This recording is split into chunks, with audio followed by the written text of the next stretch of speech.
Hello, how are you doing? I am Mohammad Sadri, postdoctoral researcher at TU Kaiserslautern. This is video number 7 that I am producing, and I am going to have a very brief overview on the Xilinx ZYNQ architecture. Actually, I have been so far talking about AXI interfaces, and I intend to continue talking about AXI interfaces. There are yet a lot of more things which should be covered if you want to really design with AXI and to design your own custom AXI peripherals with AXI master, AXI memory mapped, or AXI streams interfaces. But I recognize that actually having an overview of the ZYNQ architecture itself is very important so that we can proceed to the next steps. And actually I have had the same presentation and this almost similar video, maybe with better cover and better quality, created inside the professional studio of our department in TU Kaiserslautern. But I don't know, the guys there, I don't know, maybe that it takes a lot of time for the guys there to edit the video, so I have decided to also capture this one. And this video is a hobby. Actually, this series of videos are hobby, they are not official. They are my own personal hobby I'm doing in my own free time. So let's continue with an overview on the Xilinx ZYNQ architecture. And I go ahead with the slide that I have shown many times to many people. At 1951, there has been a computer, I think it has been called UNIVAC 1, and it has been able to perform 0.015 operations consuming 1 watt-second of energy. And then, half a century later, 2012, my professor Luca Benini and his team there created the STP 2012 chip, and yeah, I was also involved in the project, but not the chip itself, the ZYNQ bridge. And the chip is capable of performing 40 billions of operations consuming just 1 watt-second energy. As you see, during 50 years, the performance per watt has jumped significantly. So what is it all about if we look at the efforts which is being done in the domain of microelectronics and digital systems? We can generally say that one of the major efforts is to do more and more computations consuming less and less power. Indeed, it is all about performance per watt. What we want is to improve performance per watt, or the power of computation per watt, as much as possible. And this chart is showing, in fact, the trend that is being followed by the computers which are introduced to the scientific community each year. And as you see, we have a rapid increase in number of megaflops that we can do consuming, in fact, 1 watt-seconds of energy. But how this is possible? One very good solution that you can really achieve a very good level of performance per watt is you look at the type of the computation calculation that you want to do, and instead of doing everything with a general purpose CPU, in fact you create specialized pieces of hardware that are responsible for doing that specific piece of computation for you. So inside your chip you will have some specialized functional units that we call hardware accelerators, and these guys are dedicated to perform just some specific tasks. They are not general purpose. They are only optimized for that specific task. And when that specific task should be done, it will be handled by the CPU to the accelerator. The accelerator will do the task with a much faster speed compared to the CPU and with less power, and then it will hand over the results to the CPU. So the general purpose CPU that you have inside your system, it will not do the computation directly, but it will pass all of the computations to the accelerators. So here is an example. Suppose that we have a very simple CPU subsystem.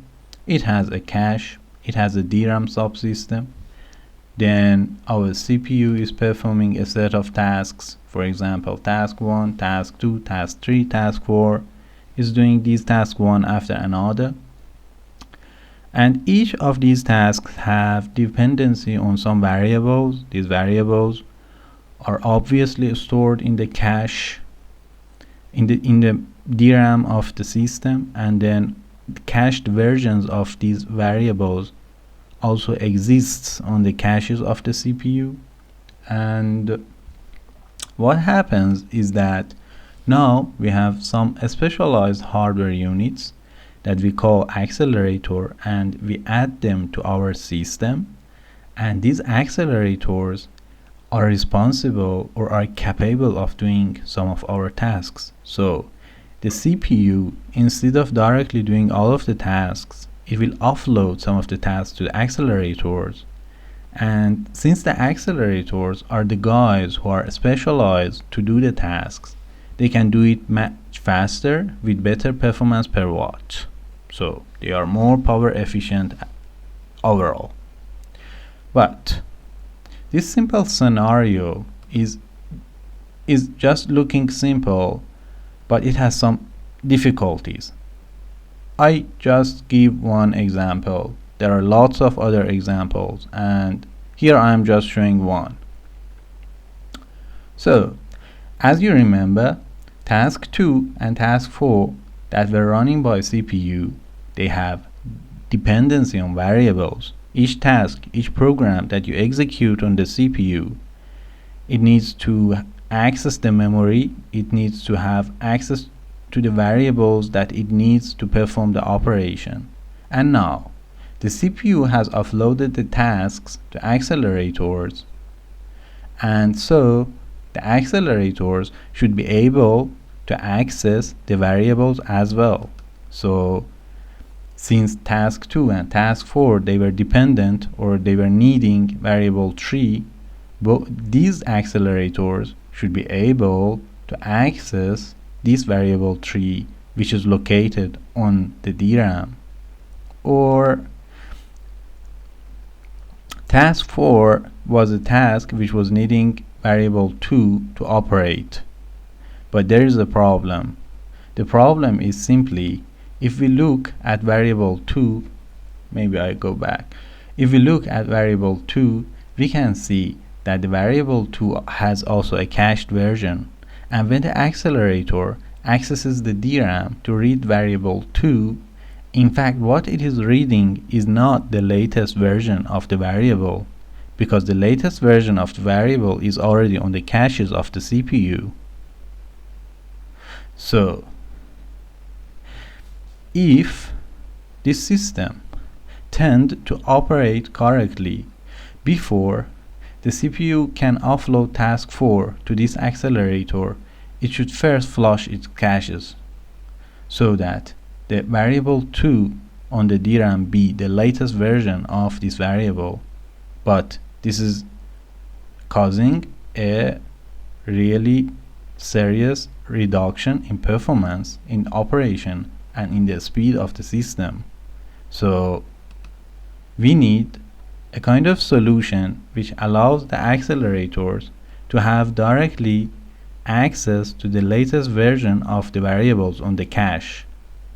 In fact, when you have multiple hierarchies of memory blocks in your system, you should be very careful about coherency, of data between different components of the system. In fact, each computational component that you have inside your system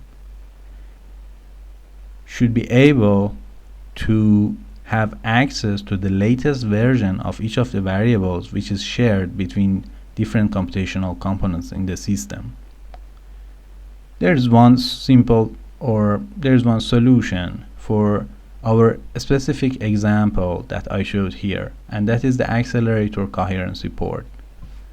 If we have the accelerator coherency port inside our hardware, what happens is that the accelerators are allowed to directly have access to the, in fact, caches of the CPU. Indeed, when the accelerator wants to read the memory or write to memory, instead of going directly to the DRAM, it first goes to the caches of the CPU, and if the variables they were there, the accelerator will update the latest version of the variable or read the latest version of the variable. But if the variables are not there, then it will go to the DRAM and it will find the variable there. This accelerator coherency port, as we will see in future videos that I will create for you, can improve performance and can improve our energy efficiency when we are in fact using CPU cores along with accelerators to perform our calculations. Okay, now I go ahead and I show you the Xilinx ZYNQ architecture. This is Xilinx ZYNQ, and it has two parts: the programmable logic and the programmable system. The programmable logic is roughly an FPGA. This is like the FPGAs that you have seen before, like Spartan 6, like Virtex 4, like Virtex 5. So the same architecture, the same programmable logic architecture that you have seen there also exists here. And you have block memories, you have CLBs, you have slices, lookup tables, registers, and then you have digital clock managers, you have high-speed serial interfaces. So whatever you had before, you have also here. But then on the ZYNQ device, we have the programmable system. The programmable system is indeed the new invention of Xilinx in the ZYNQ device. What is inside the programmable system? Inside the programmable system, as I will show you, there's a complete, I would say, computer. We have the ARM CPU cores, we have a very large number of different peripherals, we have a DRAM controller, DMA controller, and we have a good interconnect which allows all of these guys to talk to each other. Indeed, this architecture is something that many people have been looking for from the very past days. If you look at your algorithms, at your computational tasks that you want to do, most of the times you can see that the computational tasks have some parts which can be really suitable and they can be implemented very well on a kind of FPGA architecture. So they are parallel. A very simple operation should be done on very large arrays of data, and they have the nature that allows you to implement them very efficiently on the FPGA. But at the same time, if you look at the algorithm, you can see that sometimes some portions of these algorithms are containing complicated decision-making loops and complicated algorithms which are not really suitable for being implemented on the FPGA. So if I look at one algorithm, most of the times I find some sections which are suitable to be implemented in the FPGA, and some other sections which are suitable to be implemented on the CPU. So, in the past, what designers have been doing, they have been creating boards, PCBs, which were containing both the FPGA and the CPU. If you look on the web, if you surf, you can see that there are a lot of example products which contain one FPGA and one CPU. For example, you can see a lot of products that contain a Spartan 6 FPGA along with a DSP. This is something very common. You can find it. Because if we look at digital signal processing applications, we can see that these applications at some part, they are very suitable for being implemented on the FPGA. For example, an FFT is going to be calculated for the stream of input data, but there are also some other parts which are not suitable for being implemented on the FPGA at all. They contain very complicated decision-making loops. For example, in comparison algorithms, sometimes in some parts of the algorithm, you can see this. Indeed, the decision and the operation that you do during the algorithm is completely dependent on the amount of data, on the type of data, which makes the algorithm complicated. The ZYNQ device is indeed solving this problem. It is putting the CPU core and the FPGA on one die. What is the result? The result is that since both of these guys are now located inside one die, they can talk to each other with a very high bandwidth and with very low and short latencies. This is something that we had never seen before, and if you want to create it on a PCB, you will definitely have problems. As I will show you through my practical tests, I have seen that this PS and the PL are capable of talking to each other with a bandwidth of more than 30 or around 30 gigabits per second. So you can have 30 gigabits per second of data being transferred between PS and the PL at the same time in parallel through different streams. And this is something really useful, and it is awesome. And this is a capability that I don't say you cannot create it on a PCB, but if you want to create it, you will have a lot of problem and difficulties. I am aware of the fact that in many situations it may not solve the problem. For example, as I will show you, we have a CPU core here, the ARM CPU core here, but maybe you can say the ARM CPU core here is not that powerful. But for many of the applications, I think this is a very nice solution. So what is inside the PS? Inside the PS, we have ARM Cortex A9 CPU core, and the ARM Cortex A9 CPU core is indeed appearing as a dual core module. So you have two ARM Cortex A9 CPU cores here. They have their Neon processing engine, or I would say the SIMD engine of Neon inside, and they contain the MMU, and each of the ARM cores has level 1 its own dedicated data and instruction level 1 cache. Then inside this architecture we have also a shared level 2 cache of 512 kilobytes. This level 2 cache is shared between these two CPU cores. Then we have an interesting unit which is called the Snoop control unit, and the Snoop control unit is responsible for keeping the contents of the caches coherent. For example, suppose that both of the ARM CPU cores are actively working and handling one application, and inside this application there is a variable which is being processed by both of the CPU cores.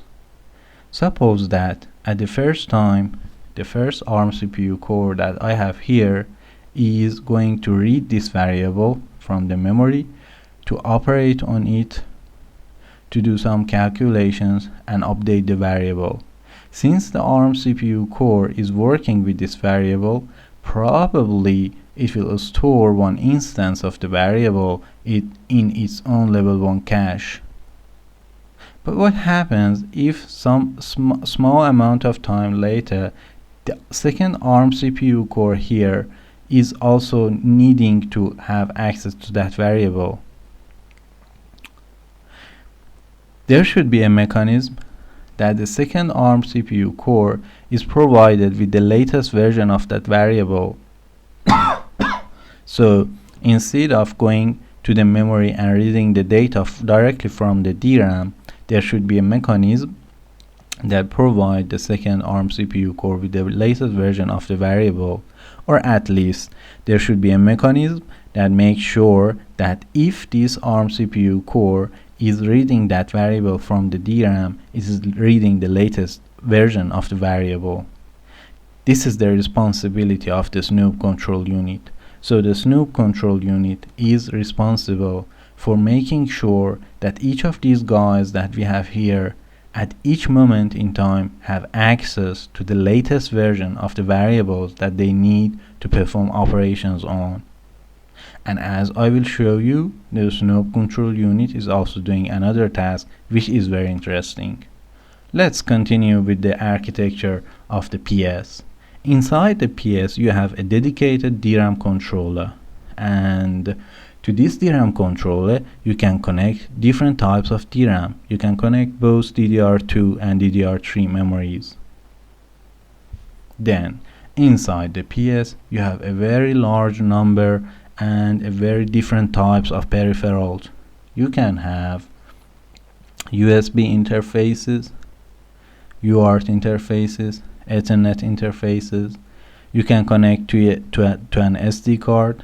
You have different types of SPI interfaces, so you can easily talk to SPI flashes. You can have different types of GPIO and a very large number of other possibilities for the peripherals you can have easily and directly on the PS. And then inside the PS you have a DMA controller. The DMA controller, which is located inside the PS, is mainly responsible for transferring data between different parts of the PS, between different components of the PS. For example, if you have the Ethernet core here in the PS and then you want to transfer data from the Ethernet interface to the DRAM, you can use the DMA controller to perform this task. Furthermore, the DMA controller is capable of transferring data from also the logic that you have on the PL to the logic that you have on the PS. But personally, I don't like to use DMA controller for this purpose, because there are, I would say, better solutions to do that. We will talk about this later more. And then you have an interconnect inside the PS of the ZYNQ, and the interconnect, as its name implies, is responsible for connecting all of these guys together. I think this description for the interconnect is enough. So just look at the interconnect as a kind of medium that is used to transfer data between these components, and also, as I will show you, to transfer data between the components that we have here on the PL and the components that we have here on the PS. Indeed, if we go deeply into the ZYNQ architecture, as I have shown in the video of Theo Kaiserslautern, we can see that there is not just one interconnect. There are several interconnects that are connecting different components in the system to each other. Okay, and then we have the OCM, or on-chip memory. This on-chip memory is 256 kilobytes, and it is located again in the PS, and is a dual port memory practically, and you can use it as a kind of fast storage.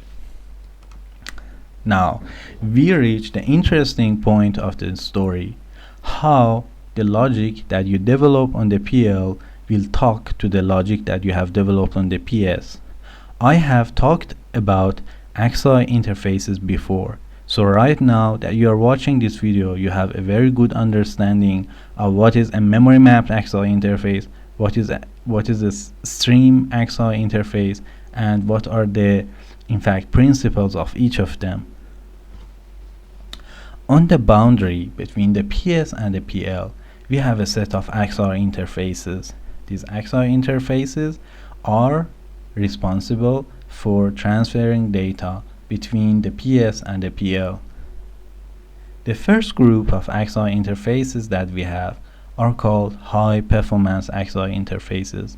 Each of these HP AXI interfaces, as you see in black blocks inside my diagram, they are 64 bits width, and indeed they are AXI slave ports of the PS.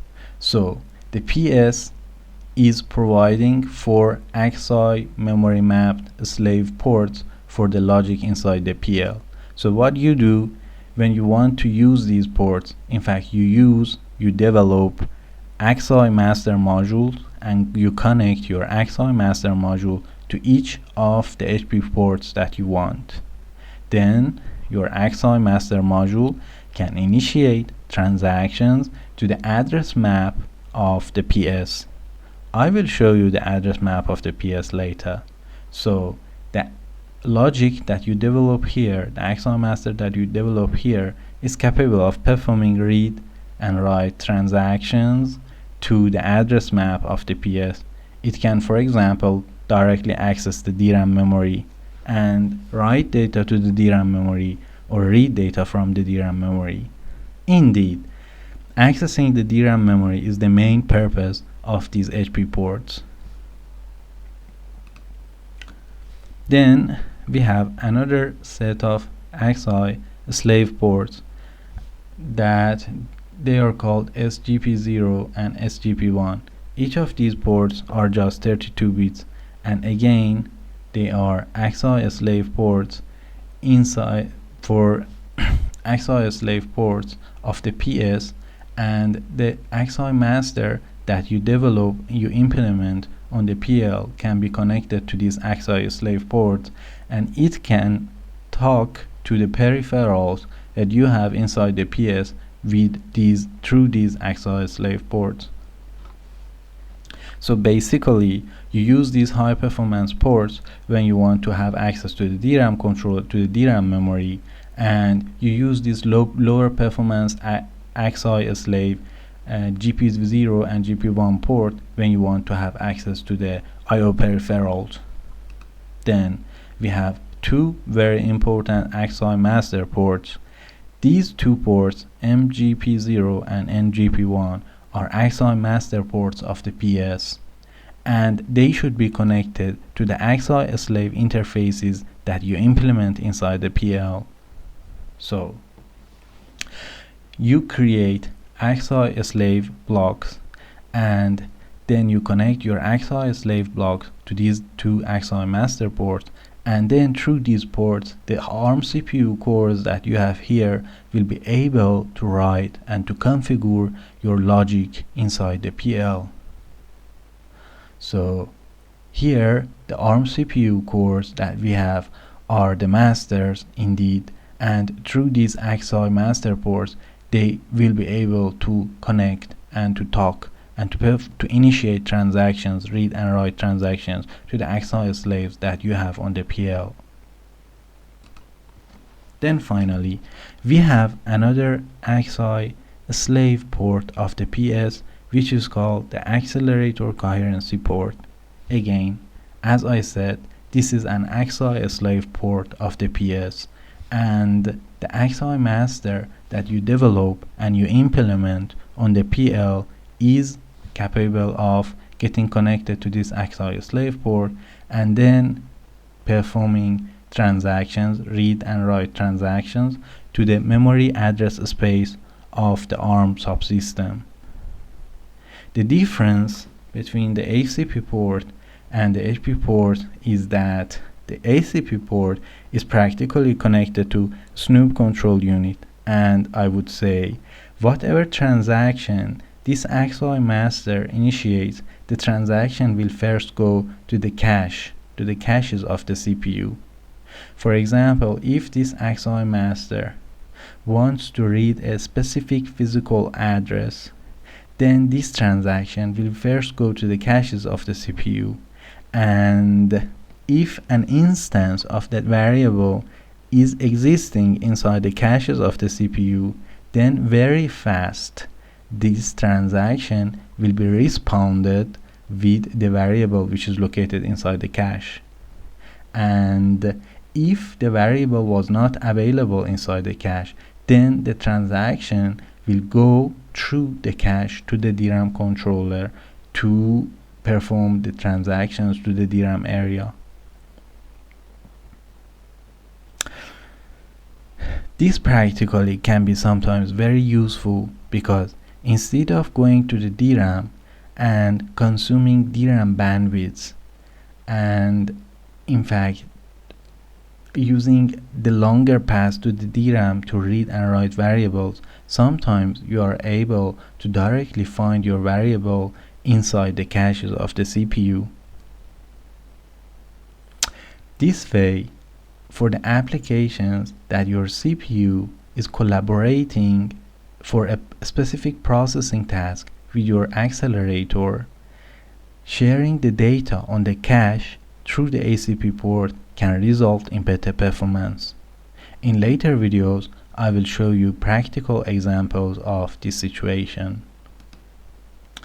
Okay, for the Xilinx ZYNQ architecture, there are a set of documents that you should really refer to them, you should read them, you should have a look at them so that you can make sure that you have a clear understanding of how is the architecture arranged and how you should use it. So the first most important document is the ZYNQ Technical Reference Manual that I would like to show you this document very briefly.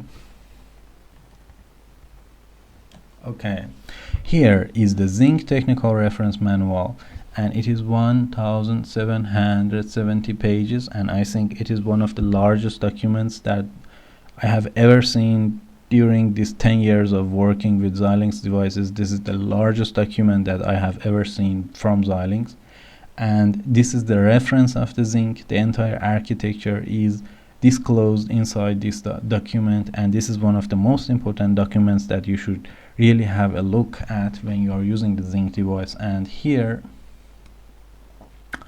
are the chapters of this document, and it's really descriptive, and if you don't understand some parts, you should really refer to this document. Currently I have the version of March 7, 2013 of this document, and this document is one of the documents that is updating constantly, so I'm pretty sure that this is not the latest version of the document. If you download it from the Xilinx website, you will see something newer than this, probably 2014 something.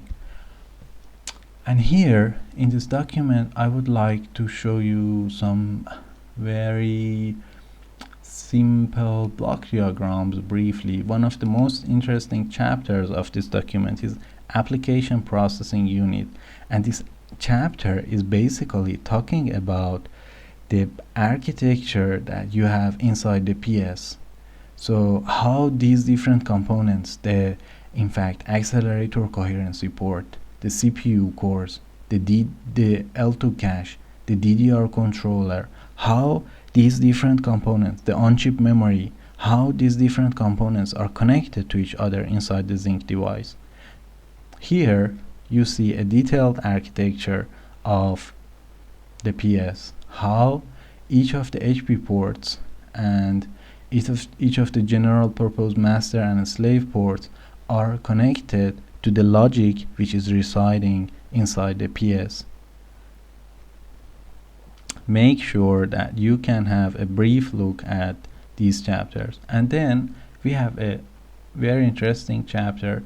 Chapter 4 is about system addresses, and this table that you see here is one of the most important tables that you should really have a look at for the Xilinx ZYNQ device. What is this table? This table is showing indeed very simply how the CPU cores, the ARM hosts that you have inside the ZYNQ, how they are seeing the rest of the logic. Indeed, this is the memory map, or this is the address map of the ZYNQ system. So for example, if your ARM host wants to access an AXI slave which is resided in the PL and is connected to GP0, to where this ARM host should write, to which location in the memory this ARM host should perform the read and write transaction. This table is indeed a response for this question. So as you see here, for the PL area, we have these two blocks. The first block is for MXI GP0 and the second block is for MXI GP1. And if your block, the AXI slave block that you have implemented on the PL, is connected to GP0, definitely the address range through which the ARM host can access your block is this one. As I will design more systems with Vivado environment, we will see together how this address is obtained exactly.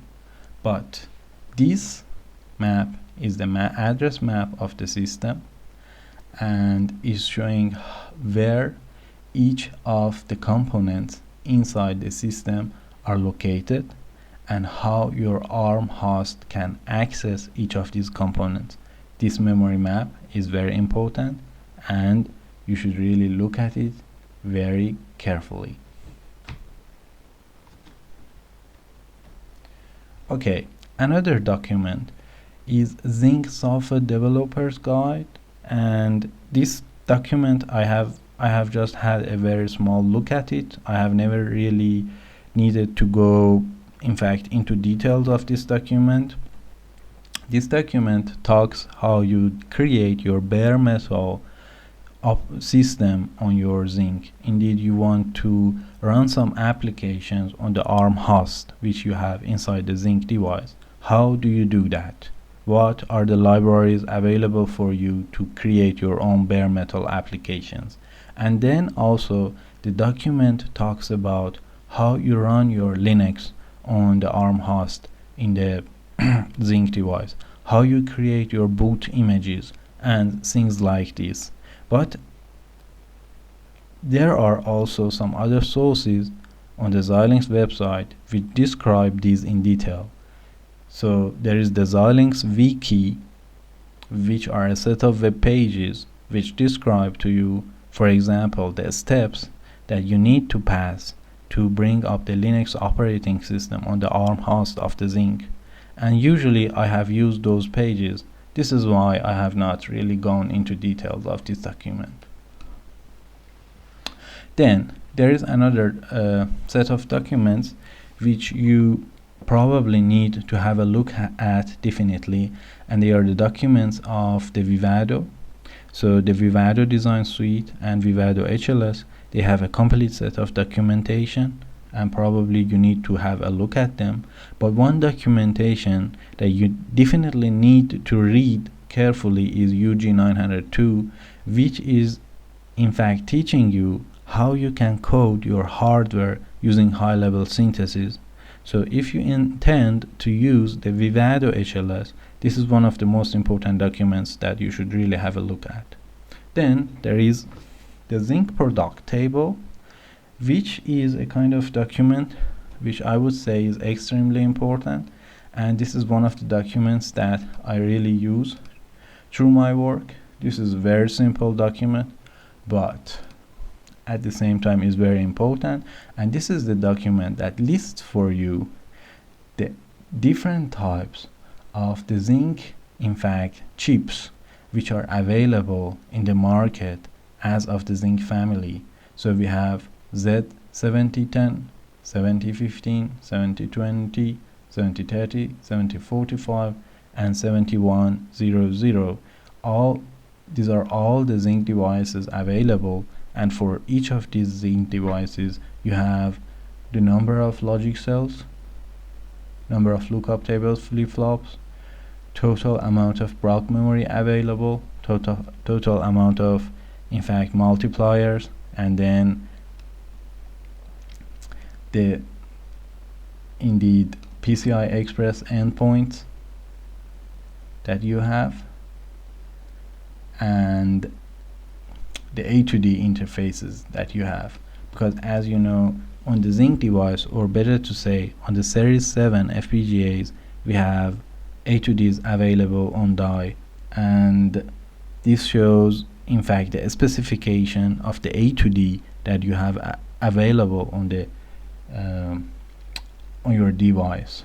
So what is interesting for me here is the high-speed serial interfaces, or the interfaces that you can use for talking to PCI Express. So what you see here is that for 7015 device, you can use the device to talk to a Gen 2 PCI Express slot with 4 lanes of data transfer. And if I recall correctly, this should be something near 16 gigabits per second. And then for these bigger devices, you can have an 8x PCI Express Gen 2 interface. Yeah, so this is very interesting.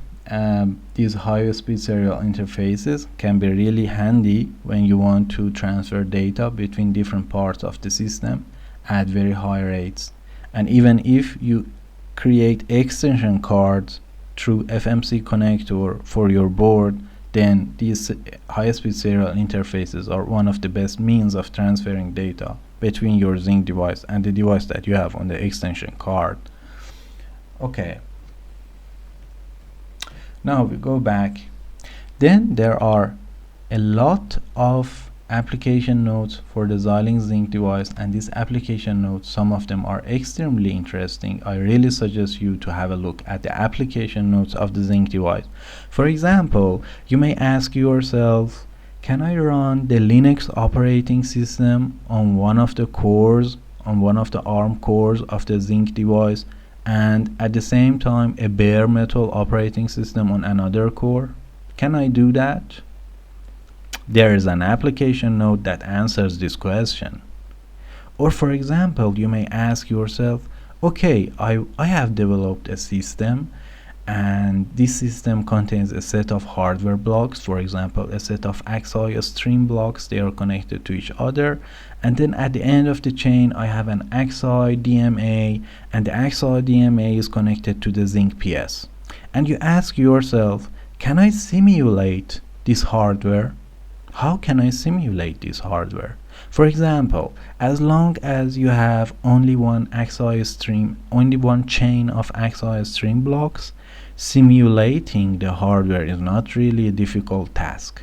But as soon as a kind of processor system appears in the story, for example the ARM host, how do you simulate the ARM host? Is it possible to do that? There is an application note which answers this question. So please make sure that you look at the application notes of the Xilinx ZYNQ device. Some of them are really handy and they are really useful. Or another example that I should not forget and is very important is when you want to create high performance video systems using the Xilinx ZYNQ device. As you see, the Xilinx ZYNQ device is really a good choice for developing video applications. And you may ask yourself, okay, what are the concepts? What are examples, designs available? How can I learn to design my own video system using Xilinx ZYNQ device? Then there are several application notes that only talk about these concepts. So application notes are important. Make sure that you have a look at them. Then I continue with the cooperation of the ARM host and the accelerator for doing calculations. One very important question that comes into mind right after you see the ZYNQ architecture is that what is really the best method for doing calculations, for offloading tasks from the ARM host to the hardware accelerator. As I showed you, we have several different types of ports here between the PS and the PL. And suppose that I have one accelerator hardware and I have the ARM CPU cores here, and then the data should be shared between these two guys. What is the best method? What is the most efficient method in terms of performance and in terms of energy that I can share the data between these two? For example, what do you think if, for example, I use the HP0 port?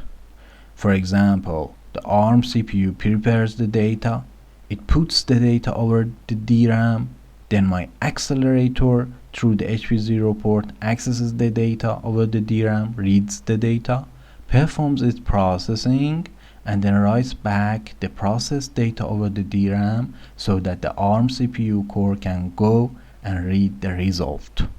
Well, this is one method.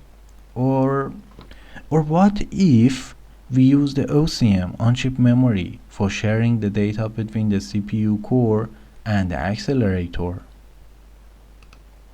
Or what if I use the accelerator coherency port? For example, instead of the ARM host to copy the data on the DRAM and to make sure that the data is really copied on the DRAM, I can say, okay, I don't go to the DRAM. In fact, I store the data locally here on the caches of the CPU, and then I allow my accelerator to go through the ACP port and to fetch the data, to perform its processing, and to write back the result to the L2, and then the ARM host can directly go to the L2 and read the data instead of going the long way to the DRAM. Is this better? Or the one with HP0 is better? Which one is really the best choice? Or another one, what if the accelerator goes and shares the data with the CPU on the on-chip memory? So as you see, there is a almost difficult question which should be answered so that you can design your hardware efficiently. Okay, this is something I will cover in the next video. I will create an example hardware architecture that allows us to stress each of these AXI interfaces and to evaluate the processing bandwidths for different sharing methods, different memory sharing methods between the CPU and the hardware accelerator. This is something we will cover in the next video. I will show you some practical example results, some practical results of the tests that I have done. Okay, this is the final slide of this presentation and the current video. I would like to emphasize on the fact that these videos, they are hobby, they are not official. This is not an official training course, and these are my own point of views. Maybe they are wrong, you use them at your own risk.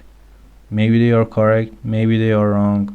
I'm not responsible for the result of what you do, but I hope I am transferring useful information to you that can be useful for your designs and can accelerate your learning and your work with the ZYNQ device.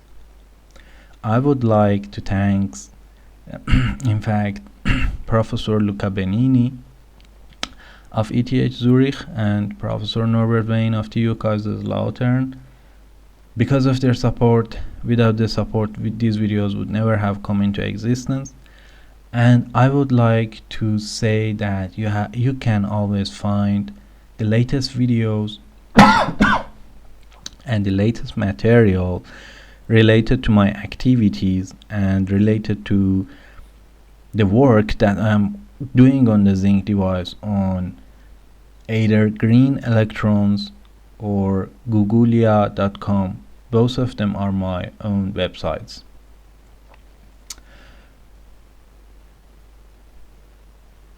Thanks for watching. Bye.